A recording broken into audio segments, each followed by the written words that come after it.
देखिए, जो हम सवाल तुम लोगों को बताते हैं तो हमारा उद्देश्य जो है सवाल बताने का ये है कि तुम लोग कमेंट करो, सब्सक्राइब करो, ये करो वो करो। हमारा उद्देश्य होता है तुम लोगों को पढ़ाने का, मतलब तुम लोग उसको अच्छे से पढ़ो।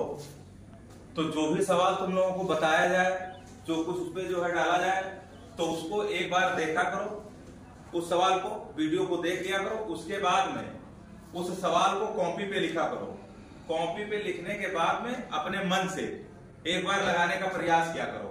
जब ना लगे सवाल तो दोबारा से फिर से लगाया करो उसको, और जब लग जाए तब ठीक है। नहीं लगता है, कोई और दिक्कत आती है, जैसे सवाल लगा रहे हो उसमें कोई तुमको समस्या आई, कोई चीज समझ में नहीं आ रहा, तो उसको तुम लोग कमेंट में पूछ भी सकते हो, उसको हम बताएंगे। अगर आ रहा है तो उसको एक दो बार लगाने का प्रयास किया करो। अगर और इसमें जो जरूरी चीजें होती है, कुछ चीजें जरूरी होती है सवाल में, सवाल को लगाने के लिए, तो वो चीजें अगर तुम लोग नहीं जानोगे तब सवाल नहीं लगा सकते हो। मतलब ऐसे हम समझाते रहेंगे, तुम लोग देखते रहोगे, तो सवाल कोई रटने वाली चीज नहीं होती है। सवाल को समझा जाता है, उसको मन में बसाया जाता है, फिर उसको लगाया जाता है। तो मतलब कहने का मतलब यह है कि सवाल के बारे में सबसे पहले तुमको देखना रहेगा कि सवाल में क्या क्या चीज दिया गया है और किसको प्रदर्शित करते हैं। मेन चीज तो यही है कि सवाल में किससे किसको प्रदर्शित किया जाता है और किसका क्या मात्रक होता है और क्या सूत्र होता है, तभी सवाल लग पाएगा। जैसे कल के सवाल में हमने बताया था कि जो है 37.5 सेंटीमीटर फोकस दूरी वाले। अब जैसे तुमको पता तो चल रहा है कि ये फोकस दूरी है, लेकिन फोकस दूरी को किससे प्रदर्शित करते हैं ये जब तक नहीं जानोगे सवाल नहीं लगेगा। क्यों? क्योंकि जो सूत्र होता है, तो सूत्र में तो यही लिख के आएगा, उसमें फोकस दूरी नहीं लिखी रहेगी। सूत्र में ना तो प्रतिबिंब की दूरी लिखी रहेगी, ना तो वस्तु की दूरी लिखी रहेगी। उसमें तो सीधे यही रहेगा सूत्र में कि 1/f बराबर 1/b माइनस 1/u। ये होता है लेंस के लिए, तो उसमें जो है 1/f रहेगा। तो जैसे तुमको पता है कि जो 37.5 सेंटीमीटर है वो फोकस दूरी है, और फोकस दूरी को हम f से प्रदर्शित करते हैं, तब तुम लगा पाओगे सवाल। और अगर पता चला कि तुमको सिर्फ फोकस दूरी आ रही है कि फोकस दूरी इसमें दिया गया है और फोकस दूरी को किससे प्रदर्शित करते हैं ये नहीं पता, तो सवाल नहीं लगेगा। वस्तु की दूरी दी गई है, तुम लोग देख भी रहे हो कि वस्तु की दूरी है, लेकिन वस्तु की दूरी को किससे प्रदर्शित करते हैं ये अगर पता नहीं चलेगा सवाल नहीं लगेगा। तो वस्तु की दूरी को u से प्रदर्शित करते हैं, ये भी जानना जरूरी है। और फिर उसमें निकालना था प्रतिबिंब की दूरी। तो प्रतिबिंब की दूरी को कैसे प्रदर्शित करते हैं? तो प्रतिबिंब की दूरी को v से प्रदर्शित करते हैं। तो ये सारी चीजें तुमको जानना पड़ेगा। ये चीजें तुमको याद करने वाली, ये चीज है रट्टा मारने वाली, ना कि सवाल को रट्टा नहीं मारा जाता, लेकिन उसके सूत्र को और किससे किसको प्रदर्शित करते हैं, किसका क्या मात्रक है, ये चीजें जरूर याद करनी पड़ेगी। अगर ये चीजें याद नहीं हुई तो सवाल लगेगा नहीं फिर। तो ये बहुत जरूरी है। तो एक तो ये हो गया कि किससे किसको प्रदर्शित करते हैं, दूसरा हो गया कि किसका क्या मात्रक होता है।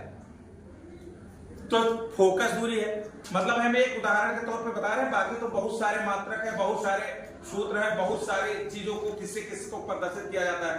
लेकिन एग्जाम्पल के तौर पे एक ही चीज हम बता रहे हैं जो कल सवाल बताए थे उसके विषय में। मतलब जैसे इसमें फोकस दूरी है, तो फोकस दूरी का जो मात्रक होता है वो भी सेंटीमीटर में होगा, ठीक है। वस्तु की दूरी होगी वो भी सेंटीमीटर होगी, और प्रतिबिंब की दूरी होगी वो भी सेंटीमीटर। तो ये सेंटीमीटर जो है ये इसका मात्रक है, और मात्रक लिखना जरूरी होता है। अगर मात्रक नहीं लिखोगे तो 4 नंबर का अगर सवाल पूछा गया है बोर्ड में, तो मात्रक के लिए 1 नंबर कट जाएगा तुम्हारा। इसलिए लास्ट में मात्रक जरूर लिखना है। और क्या जरूरी होता है कि इसका सूत्र भी तुमको याद करने वाली चीज है। मतलब सूत्र जरूर याद करना है। जैसे इसमें 2 तरीके के सूत्र होते हैं, एक होता है दर्पण के लिए और एक होता है लेंस के लिए।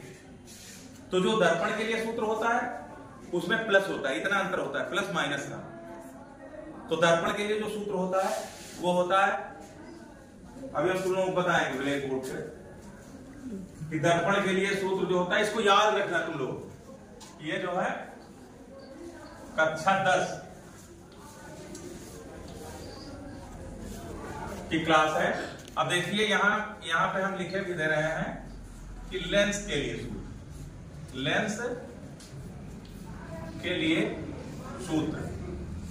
अब इसको तुमको याद करने की जरूरत है, ना कि इसको कोई बार बार बताएगा नहीं, ये एक बार लिखवा दिया गया फार्मूला है, इसको याद करना तुमको। तो लेंस के लिए सूत्र क्या होता है, लेंस के लिए कल बताए थे, जबकि तो फिर आज बताए दे रहे हैं कि लेंस के लिए जो सूत्र होता है वो होता है 1/f बराबर 1/b माइनस 1/u। ये होता है लेंस के लिए। अब लेंस के लिए मतलब चाहे वो अवतल लेंस हो चाहे उत्तल लेंस हो, दोनों लेंसों के लिए ये सूत्र रहेगा 1/f बराबर 1/b माइनस 1/u। ये तो हो गया लेंस के लिए। एक होता है दर्पण के लिए सूत्र, ये हो गया आपका दर्पण के लिए सूत्र। अब दर्पण के लिए सूत्र क्या होता है, तो सिर्फ यहां प्लस और माइनस का अंतर होता है, बस और कुछ नहीं। ये हो गया आपका जो है लेंस के लिए, तो लेंस में है 1/f बराबर 1/b माइनस 1/u। तो दर्पण के लिए क्या होगा 1/f बराबर 1/b प्लस 1/u। बस इतना अंतर होता है और कुछ नहीं, प्लस माइनस का अंतर। अब इसमें अभी हम बता चुके हैं तुम लोगों को, जैसे यहां पे लिखा है f, तो f क्या है, फोकस दूरी है। f को हम फोकस दूरी से प्रदर्शित करते हैं, या फोकस दूरी को f से प्रदर्शित करते हैं। अब ये जो v है ये क्या है, प्रतिबिंब की दूरी है। तो प्रतिबिंब की दूरी को हम v से प्रदर्शित करते हैं। फिर अगला है u, u क्या है, वस्तु की दूरी, मतलब वस्तु की दूरी को हम u से प्रदर्शित करते हैं। अब चाहे फोकस दूरी हो, चाहे प्रतिबिंब की दूरी हो, चाहे वस्तु की दूरी हो, सबका मात्रक एक ही होता है, वो होता है सेंटीमीटर। मात्रक सेम हो गया। अब जैसे कोई लेंस के लिए आता है, चाहे उत्तल लेंस के लिए सवाल हो चाहे अवतल लेंस के लिए, जैसे कल हम अवतल लेंस के लिए एक सवाल बताए थे, तो उसमें ये सूत्र लगेगा। अगर अवतल लेंस की जगह पे उत्तल लेंस भी होता तब ये सूत्र लगता। अगर उसमें दर्पण आ जाए तो दर्पण के लिए जो सूत्र हमारा होता है वो होता है ये। ठीक है, क्लियर हो गया ना तुम लोगों को?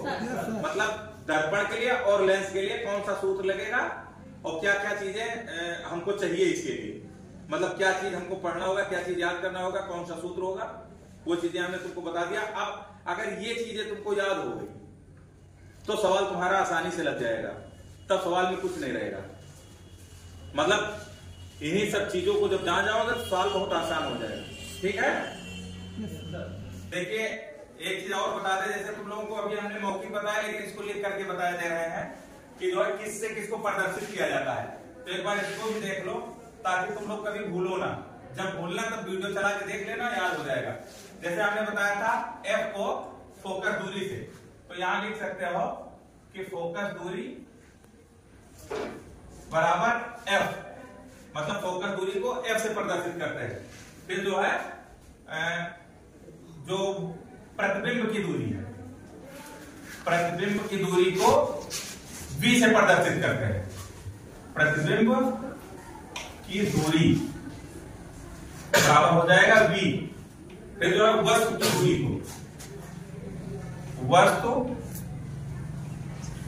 की दूरी, वस्तु की दूरी को u से प्रदर्शित करते हैं। अब ये भी अब अगर तुम लोग भूलोगे तो इसको देख सकते हो, लेकिन भूलना नहीं है, इसको एकदम रट लेना, याद कर लेना है, ताकि जब सवाल लगाने बैठो तो तुमको तुरंत याद आ जाए और तब लगा सकते हो इसको। ठीक है, हम तुम लोगों को बताएं। अब इसमें जैसे कोई चीज समझ में ना आ रही हो तो उसको पूछ सकते हो। बाकी इसी आधारित पे तुम लोग सवाल लगाओगे ना, ये चीज अगर तुम्हारे सामने रहेंगे तो सवाल आसानी से लग जाएगा तुम लोगों का। बस यही चीज, एक चीज ध्यान देना है कि इसमें उत्तल या अवतल दर्पण है, उत्तल या अवतल लेंस है, तो लेंस के लिए वो सूत्र हो जाएगा, दर्पण के लिए हो जाएगा। बाकी किससे किसको प्रदर्शित करते हैं इसमें तो कुछ पूछना नहीं है, उसमें साफ साफ लिखा भी रहता है। जैसे वस्तु की दूरी, जैसे एक पुस्तक रखी है, तो अगर पुस्तक शब्द आ गया, कोई चीज अगर रखा है कहीं पे तो वो वस्तु ही हुई, तो वस्तु हुई, तो वस्तु की दूरी को u से प्रदर्शित करते हैं, बताया ही गया। प्रतिबिंब की दूरी, तो उसमें लिखा रहेगा कि जो है इसका प्रतिबिंब ज्ञात कीजिए, या इसका प्रतिबिंब कहां बनेगा, या इसका प्रतिबिंब कहां पे पड़ेगा, तो उससे तुम लोगों को क्लियर, जब सवाल एक बार पढ़ोगे देखोगे समझ में आ जाएगी क्या क्या चीज दिया गया है। सवाल एकदम आसान हो जाएगा लगाने के लिए।